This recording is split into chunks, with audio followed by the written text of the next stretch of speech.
So if someone's missing, don't tell them the hint. Okay, I'm just kidding. You can tell them the hint. But anyway, let me begin with a word of prayer. So, Heavenly Father, we thank you for this day. Again, I thank you for these students. Just ask you to bless our work today, Lord. In your name I pray, Lord Jesus. Amen. Okay, so up to this point in this class, we have studied linear algebra just from the perspective of algebra, right? We haven't really used the notion of distance, right, or perpendicularity or anything like that. I don't think even a little this semester. So in chapter 5, in my notes, we begin to try to study geometry in linear algebra. And the way to do that really is twofold. The one is to introduce an inner product, what's known as an inner product to the vector space, which is a generalization of the concept of dot product, like you guys maybe remember from Calc 3 or whatever. And then also to talk about a length function, which we call norm. So like the vector length, which is usually known as norm.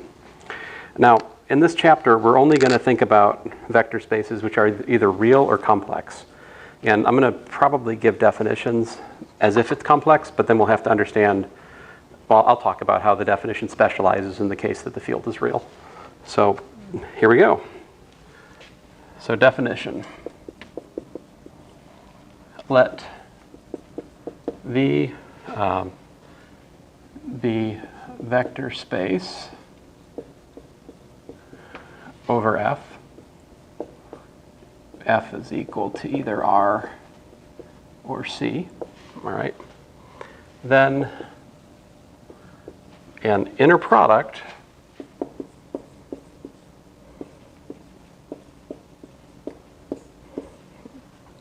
on V over F is a mapping Langle, Wrangle that goes from V cross V to the field such that axiom number 1, it's additive in the first spot. So x plus y comma z is equal to x with z plus y inner product with z. So this is read x inner product z, y inner product z, all right? Or sometimes I'll just read it like x comma z,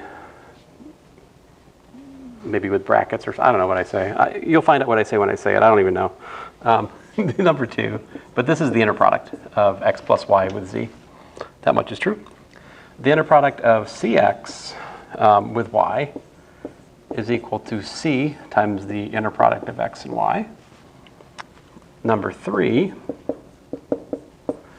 the complex conjugate of xy is equal to the inner product of yx. And 4, if x is not equal to 0, then the inner product of x with x is an element of the positive reals. Given the above structure,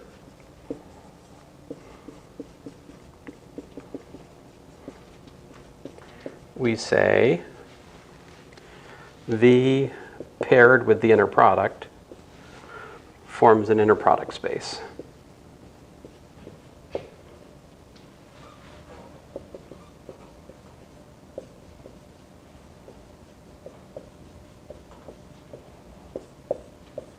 All right. Now, let us discuss a little bit more here. Now, I'm saying that this holds for all, all right. Sorry. So this is complex conjugation, right? So if the field is real, what does that become? This condition 3, what does it look like in the case that the field is the real field?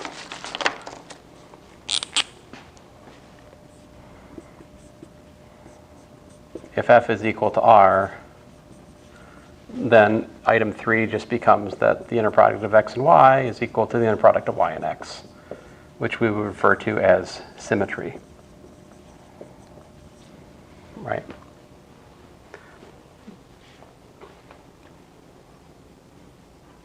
This is additivity.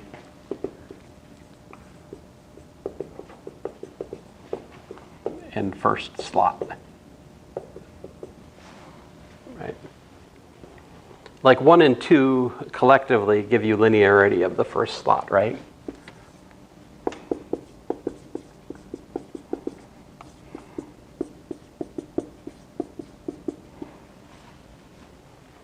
Okay. Now,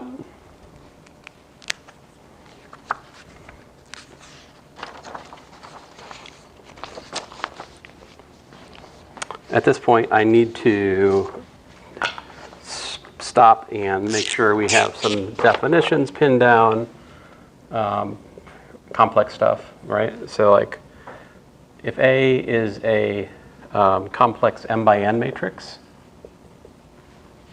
then A with a bar over it is also an element of the m by n complex matrices where A bar parentheses ij is simply equal to A ij bar.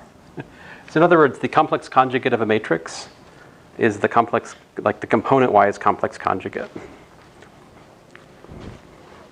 Now there's also something called the Hermitian adjoint, right? And the Hermitian adjoint, so this here, A bar is conjugate. Well, let's be, I mean, I would say complex conjugate of A. All right. And the Hermitian adjoint of A is denoted A star, and A star is defined to be a conjugate transpose. Right. So this is the conjugate transpose.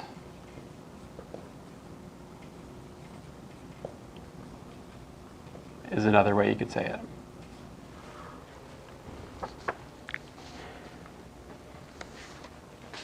Now, in the physics literature, it's fairly commonplace for there to be another notation used for this.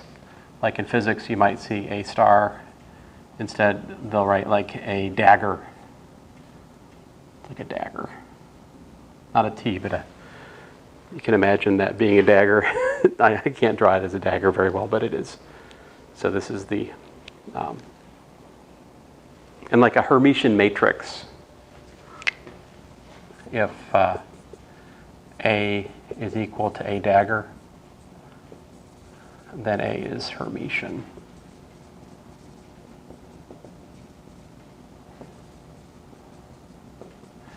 But we will not need that for a while. It's on my heart to tell it to you right now, so there you go.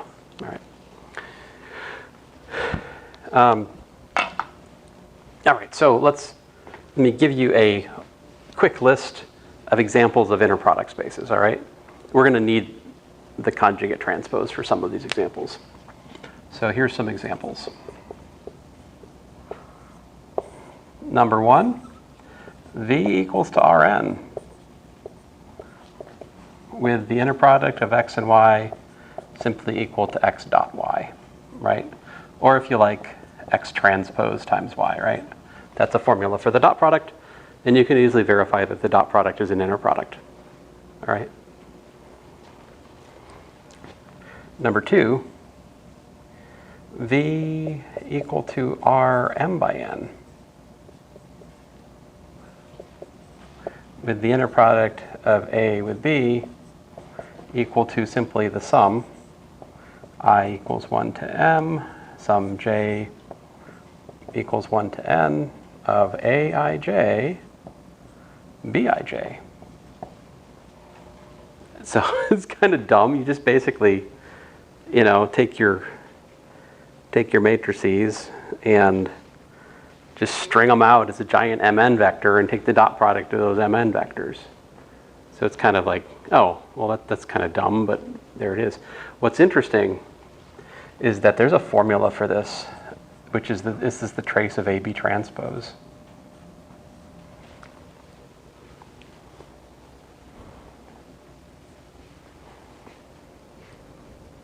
Right.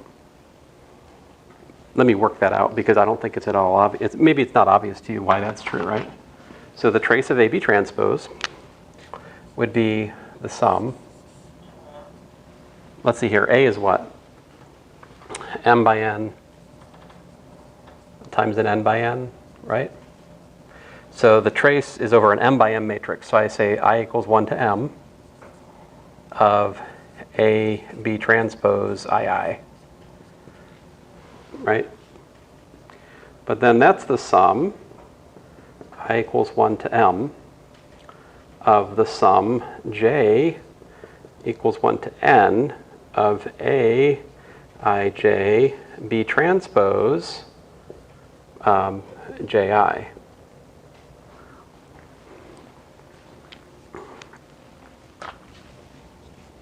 But that's it, right? Like this is Bij, right?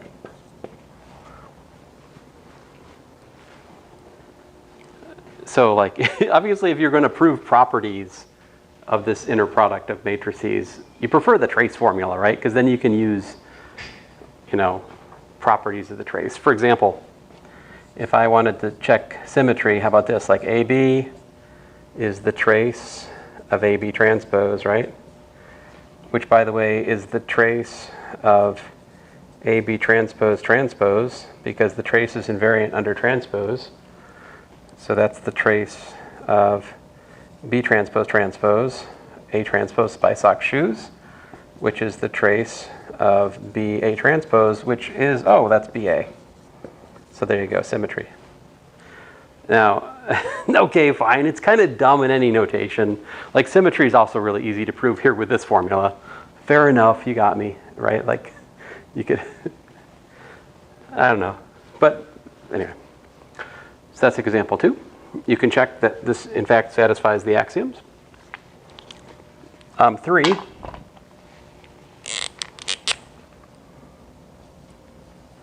we could have V equals to Cn with the inner product of, let's say, Z and W equal to, I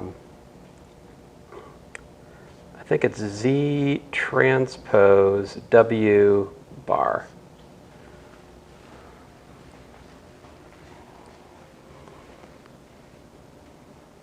Yeah, I've got X. I've used X and Y in the notes, but yeah. Or likewise, if we had V equals to like Cm by n, we would use the inner product of like matrix Z, matrix W. We'd just use like the trace of, you know, Z W star, right, like that.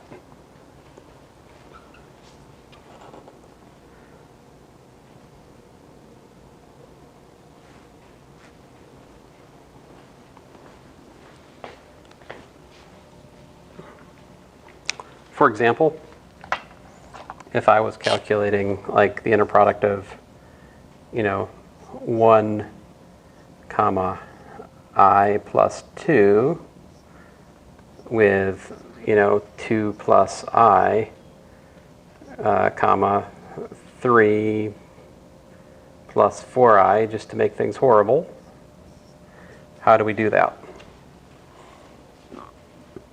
We take the column vector,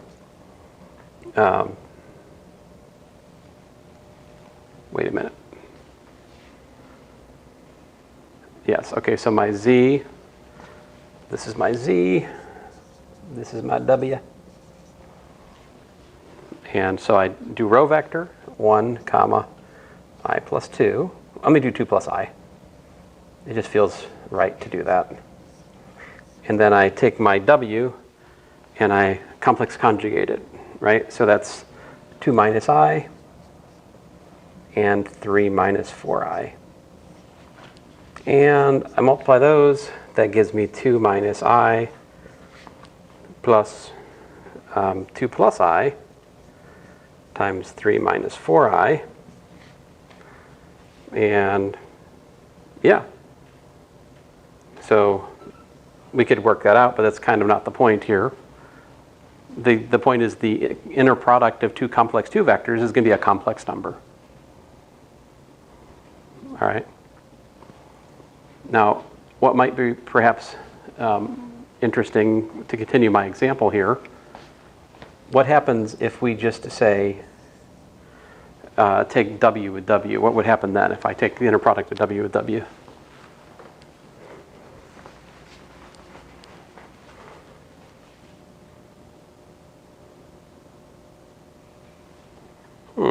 Strange writing on this board over here. What's that about?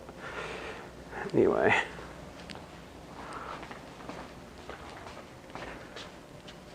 Probably nothing to look at.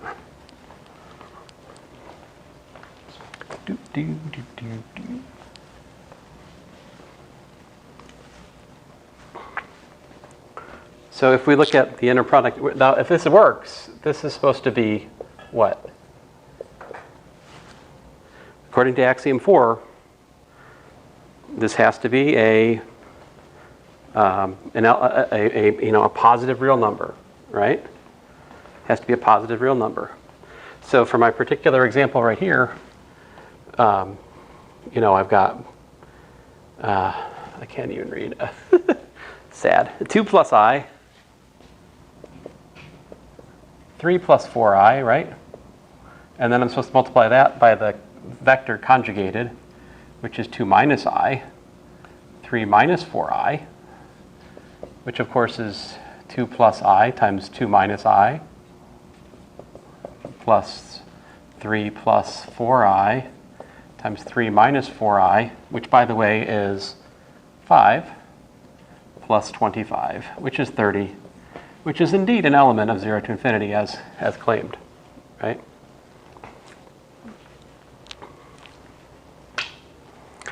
And so like, we can do this in general, right?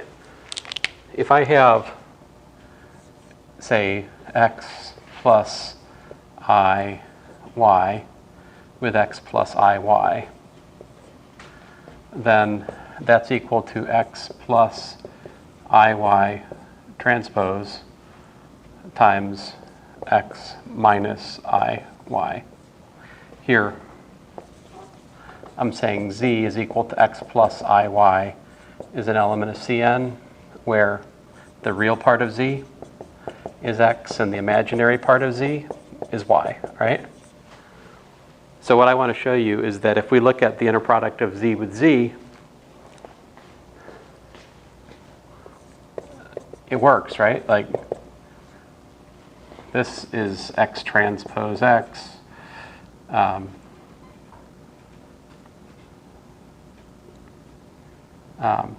Plus x transpose times minus IY plus I times y transpose x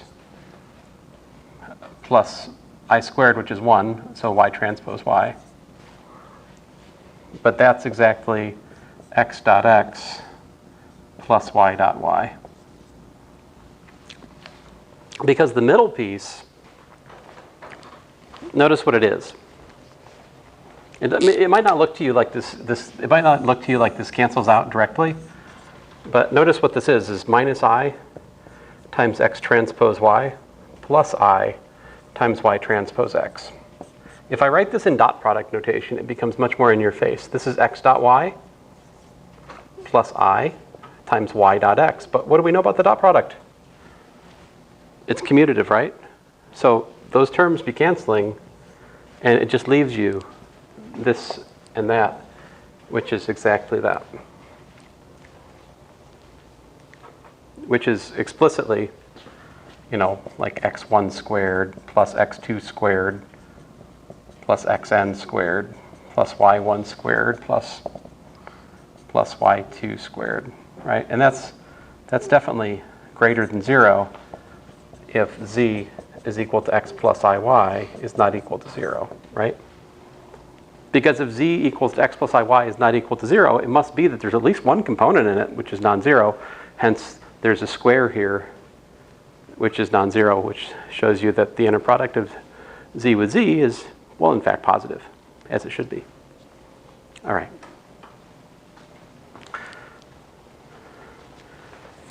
What other examples do I have to share with you? Well, here's where it gets more interesting.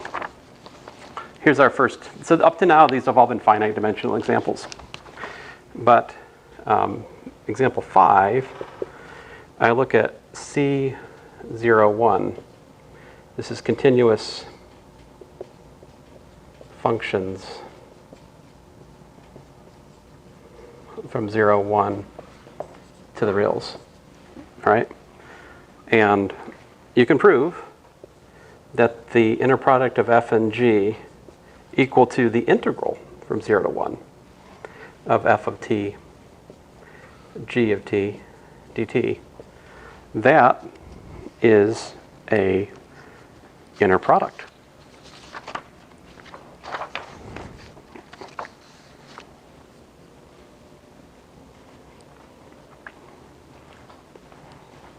And example 6, we can look at, well, I think I call it h. I think I follow the textbook. He also calls it h. H functions. Now this one's a little bit different, but h equal to f functions from 0 to 2 pi to the complex number system, such that f continuous. Can't spell. Continuous. Ha! There we go. Abbreviations for the wind. So here, the inner product of f with g is, I believe, 1 over 2 pi, the integral from 0 to 2 pi, f of t, and then g of t complex conjugated dt. The way we integrate a complex valued function of a real variable is simply to integrate the real part and the imaginary part separately. This is completely unsurprising. It's exactly how we integrated like vectors of functions in Calc 3, for example. All right. You don't need Math 331 to understand this integral. That's all I'm saying. Okay. Now, it's pretty much in your face that examples 5 and 6 are additive because of the properties of the integral, right? The integral of a sum is the sum of the integrals. That's true, right? So like the additivity is pretty clear. The symmetry of this one is pretty obvious, right? If I multiply f times g, the same as g times f, right? So we can see that this alleged inner product is symmetric, yay. This one, if I was to take the complex conjugate of this, what happens? I take the complex conjugate of the whole thing, right? So I get, but then by properties of integration, that's the same as taking the complex conjugate of the integrand. But guess what about guess how complex conjugates work? Words. So ZW conjugate is Z conjugate, W conjugate, and the other thing, of course, is Z conjugate conjugate is Z again. Those are the two main. Well, that plus linearity are the main properties of complex conjugation. Nothing to hiccup at. So 0 to 2 pi. And then you got f of t bar g of t, right? But these can be commuted because it's just complex multiplication. And lo and behold, you've got gf. All right? It's okay, I'll allow it. I mean, I have no choice. Let's see here. Just leave until you're done with that. Get out. No. If I had 20 students here, I guess I could afford that. Can you scare me? But, what's that? Can you scare me? Scare you? Well, if you know I'm going to scare you, I don't think so. Like I don't have any kind of like, masks or anything. So my choices for scaring you are just like some sort of gross embarrassment of myself, but I'm not in the mood. Let's see here. So f, jeez, f is the integral from 0 to 1 of f of t quantity squared dt, right? And over here, if we look at ff, we've got 1 over 2 pi, the integral from 0 to 2 pi of, well, if you look at it, f of t times f conjugate of t dt. But like what this is the length as a complex number of f of t squared. So if this is equal to 0, right? Or if this is equal to 0, this integral,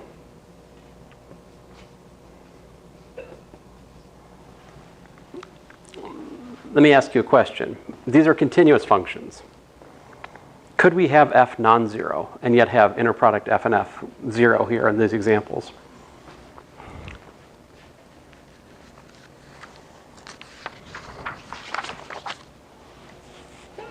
Like think about it. If it's a continuous function, right? If it's non-zero at one point, it has to be non-zero where? Have you guys had real analysis yet? Okay. Calculus 1 though, right? In Calculus 1, do we not teach you that if you have a function which is continuous, and if it's non-zero at a point, it must also be non-zero near that point? Right? By continuity, you can't have a function that's continuous and somehow jumps from non-zero to 0 everywhere near it, right? That's simply impossible. So one of the basic theorems of Calculus 1 is that if a function's continuous function, if it's non-zero at a point, it must be non-zero in a neighborhood of that point. So if this function is non-zero in a neighborhood of the point, then the integral of its square is non-zero. So you see, this function cannot be non-zero at any point because it's continuous. Therefore, f of t is identically equal to 0, which is to say that it must be the 0 function. So this implies that f of t is equal to 0 for all t in 0 to 1. Otherwise, we get the contradiction I just described. And the same argument applies for example 6. See, because this is the length of f of t as a complex number. And so again, by continuity, if it's 0 at one spot, if it's 0 for one time, it must be, if it's non-zero for one time, it has to be non-zero for all times near that time, which then makes this integral become non-zero. So if it's 0, it cannot be the case that the function that we're calculating the inner product of with itself, it can't be that that function has even one non-zero value, which means that this is identically the 0 function. Now this is important for my example 5 and example 6 because it's what establishes axiom 4. All right? Now, these are good examples, I think. Actually, examples 5 and 6 are especially interesting because those are really, really out there. But I want to do a stupidly abstract example next. And you might think that this is just kind of an idle curiosity, but it's not. What I'm about to prove, well, not prove, but what I'm about to construct shows you that absolutely any real inner product space, any real vector space of finite dimension, any finite dimensional real vector space can be made into an inner product space by a simple rule. In fact, I think this construction has been practiced by careless Math 321 students at various junctures in the past, but for less honorable reasons. So example, what I got? 5, 6, blah! Nah, see, I can't, I'm not very good at that. I tried. 7. So if we have V over R has basis beta v1, v2, da da da, vn, not really so important, then the inner product of x and y, all right, can be defined as follows. It's simply the inner product, my bad. It's just the coordinate vector of x, dot product, the coordinate vector of y. That is an inner product. That's actually an inner product for this vector space.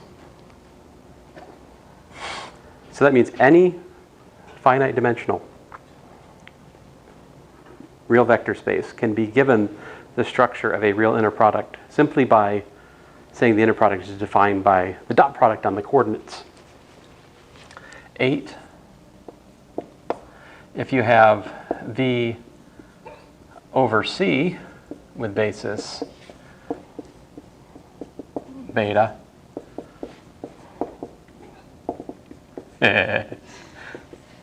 then you can define a complex inner product as simply the x beta. You take the transpose of that and then multiply by y complex conjugate, right? So this is that formula. That's the same formula as I used for Cn, right?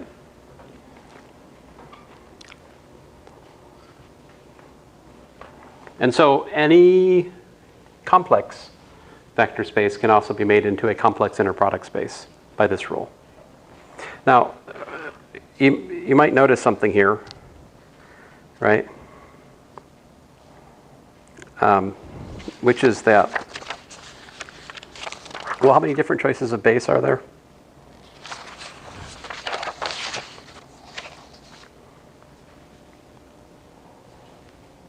Like, notice that example 7 and 8, how many different choices of base are there for an n-dimensional vector space? There's infinitely many choices, which means there's infinitely many different inner products that we could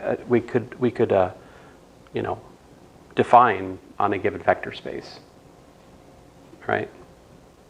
And those may or may not be related in any kind of nice way, right? I mean, there are some things that could be said in terms of like the overarching content of what's called topology, but setting aside those kind of things, like the actual formulas with respect to different bases would look really different, potentially. So there's another thing we can do, is if we're given an inner product space V with this, then V with, let's say, sub r is also inner product space.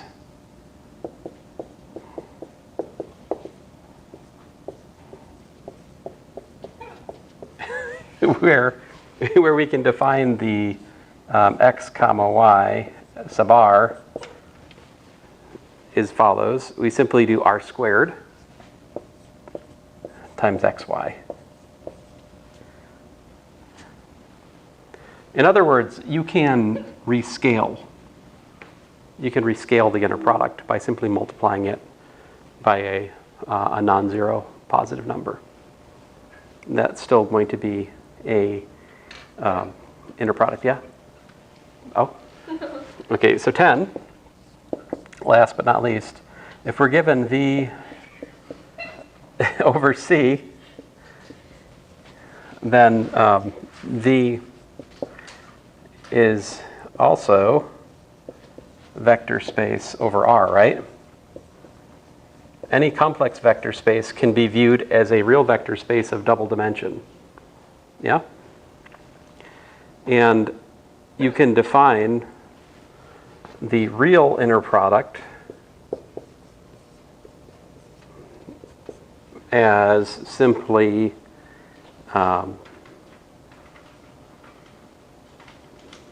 the real part of the complex inner product. So this is with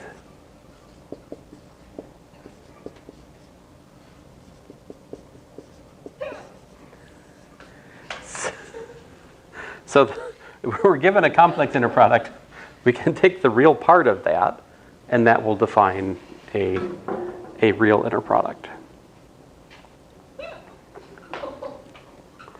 So, like, we might be able to understand this if we go back to my calculation. Oh, it's with z though. That's not helpful. Ah, rats.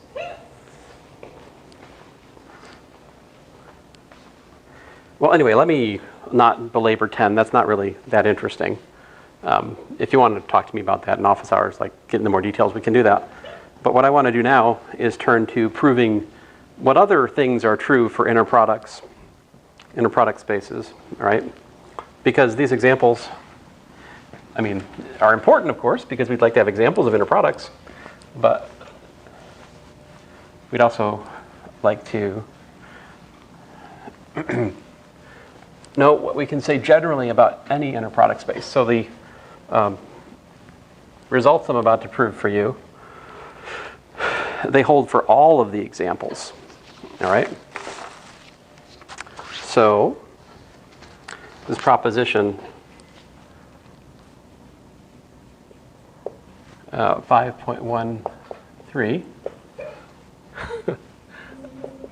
Number one, you're fine. It's okay. It really is okay. But then when I try to take notes, every time I have a hiccup, I draw a line on my paper. Oh my. I'll be back. I'll make lots of mistakes while you're gone. Don't worry. CIVI. So some of these that I'm about to write down are kind of like a snooze, kind of like whatever. Not too surprising. So the definition, right, had additivity for two things. So what I'm currently writing down is, guess what? We also have additivity for n things. So like, I can pull a finite sum out of the first slot. All right? And how would you prove this?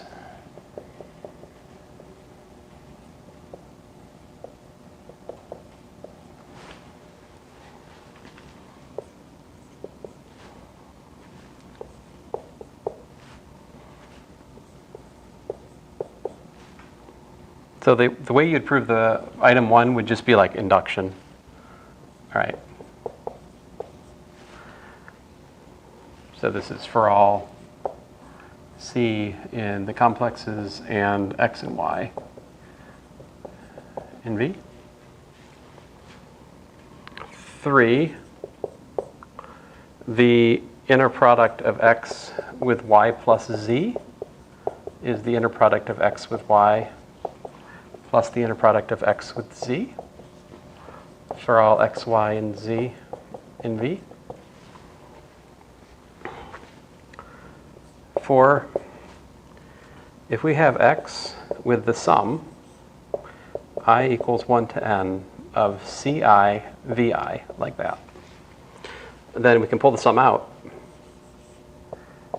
But when we pull the scalars out, they get conjugated. So C conjugate I, inner product of X with Vi.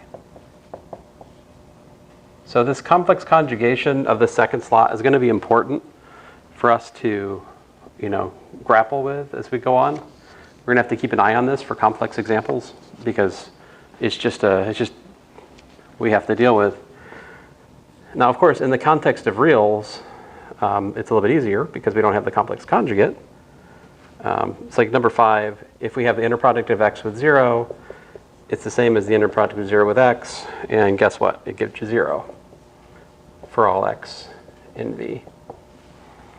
And 6, for any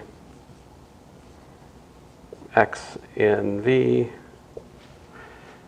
XX, inner product of X and X is 0, if and only if X is equal to 0. And then 7 is kind of a cancellation property, which is that if you have the inner product of X with Y is equal to the inner product of X with Z for all X, then you get Y is equal to Z. But it's important that has to be holding for all X. All right. So that's the proposition that we're up against here. All right.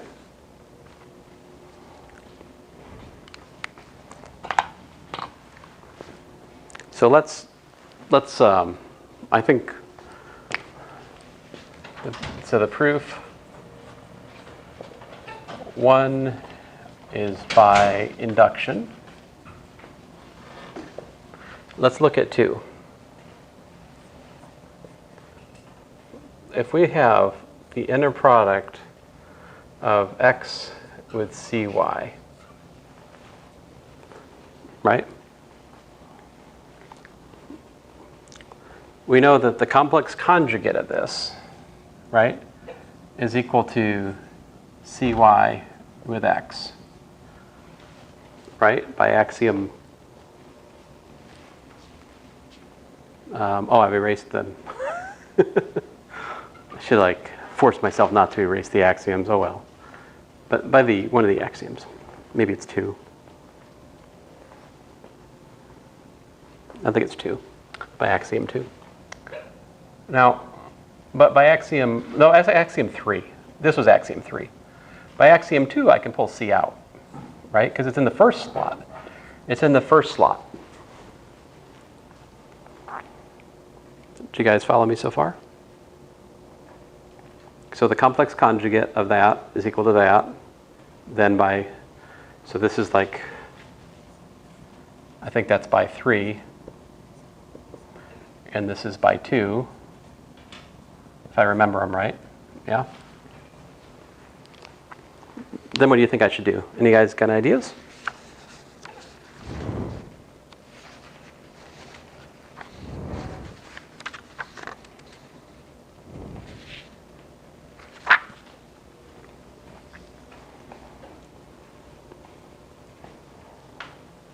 What if we take this equation and take the complex conjugate of both sides?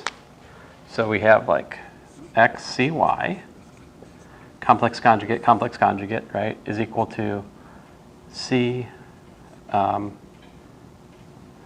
yx complex conjugate, right? Now, but that implies that x with cy, right,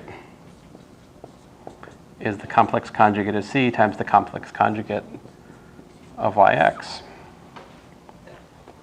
Because the complex conjugate of a product is the product of the complex conjugates. Which is a question I ask pretty much in every test 1 of Math 331, and usually like 70% of the class gets it wrong somehow. I don't even know how that happens, but it happens. Let's see here. It's like a super easy problem. But they find a way to make it hard. Let's see here. So that's xy. By axiom 3 again. But that's what we're trying to prove.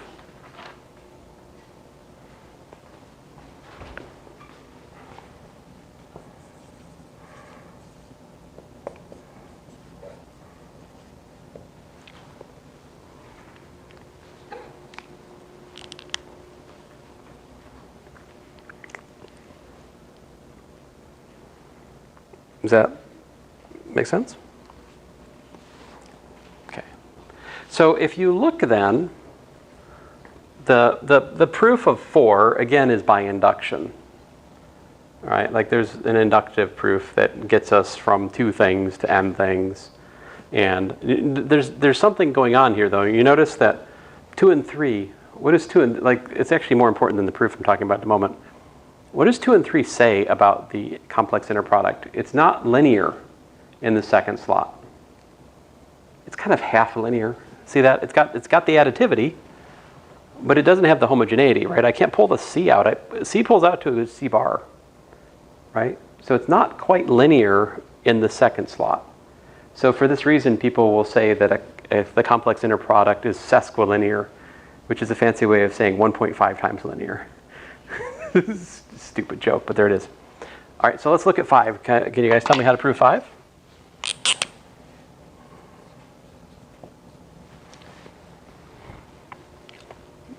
How about, let's see here, let's try it out. We got x with 0 is x with 0 plus 0, right? Because 0 is 0 plus 0. This is usually how you prove stuff 0. Use the fact that 0 is 0 plus 0. And then that is x0 plus x0 using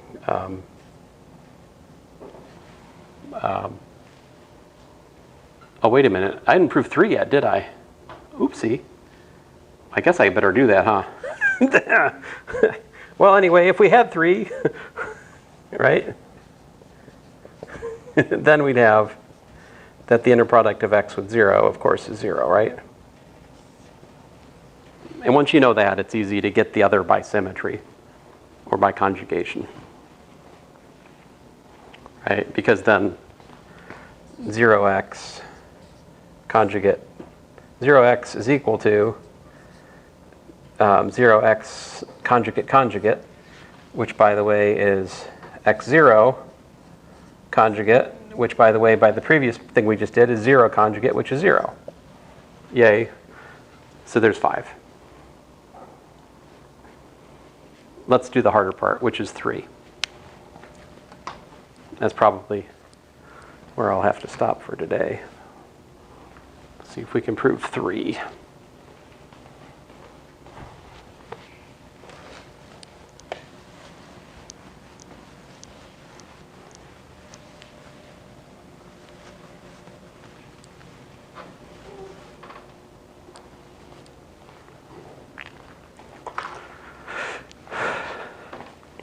So what do you guys, how are we going to prove, do you have any idea? How should we prove number 3? Do you guys have any sense of it? What do you think that why is number 3 true? What's your intuition about it? Any ideas?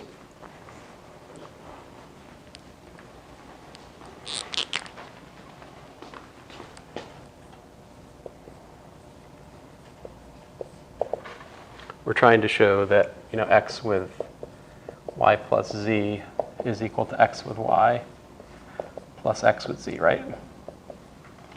That's our aim, is to show that.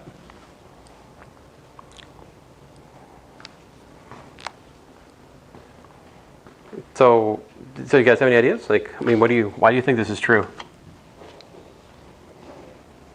Which one of the axioms is probably the one? Yeah, number 1, right?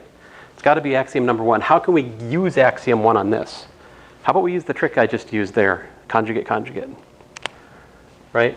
If I have x with y plus z, that's equal to x with y plus z complex conjugate,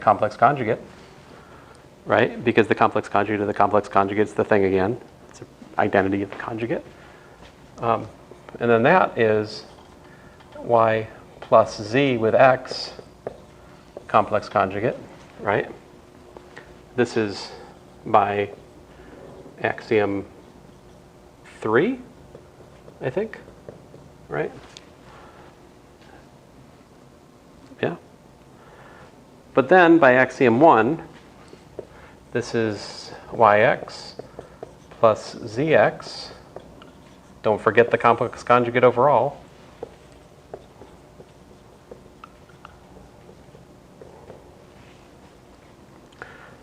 But what is one of the properties of complex conjugation? The complex conjugate of the sum is the sum of the complex conjugates.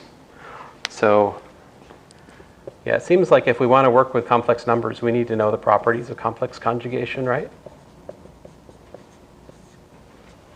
So this is a property of complex conjugation.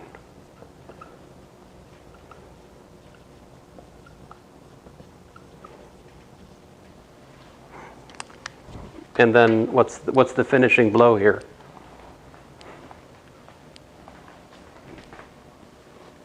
Finish him.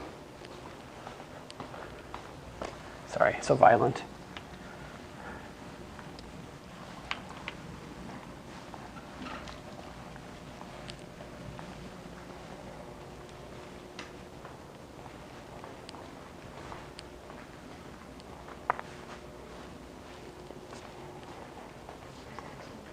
Yeah, let's use axiom 3 2 times, right?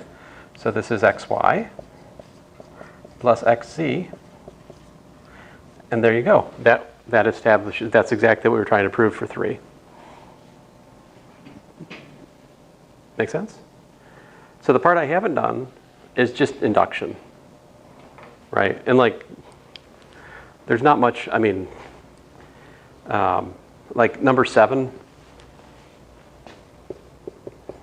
if you have x comma y equals to x comma z for all x in V, then that implies that x comma y minus x comma z is equal to 0, which implies that x comma y minus z is equal to 0, right?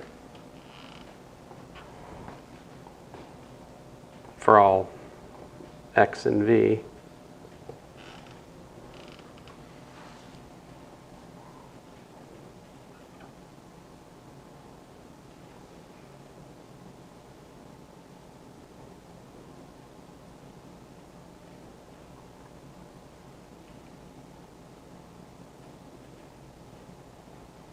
So what would you do?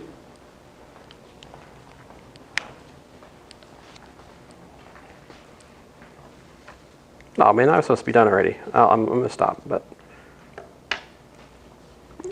if it's true for all x in V, why don't we just put x equal to y minus z? Then we've got y minus z with y minus z is equal to 0. That forces y minus z to be 0 by axiom, by the previous number 6 if we proved it. But anyway, I will shut up for now. See you guys next time.